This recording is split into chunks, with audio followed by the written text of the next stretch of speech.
جو محمد کا غلام ہوتا ہے لازماً وہ علی کا بھی غلام ہوتا ہے.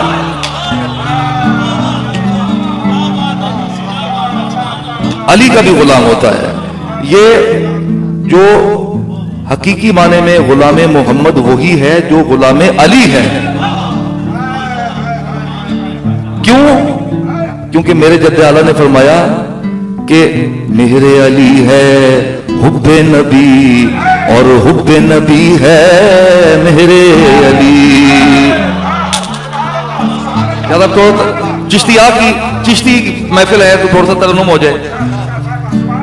اگرچہ شاہ صاحب جیسی آواز تو نہیں ہے, میں اس انداز سے تو نہیں, لیکن جیسا بھی ہے آپ سماعت فرما لیں. ذوق ہے کہ حب نبی ہے مہر علی اور مہر علی ہے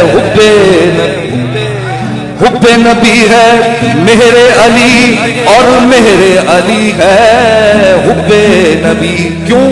لحموں کا لحمی جسموں کا جسمی, لحموں کا لحمی جسموں کا جسمی, فرق نہیں ماں بہن پیا, فرق نہیں ماں بہن پیا.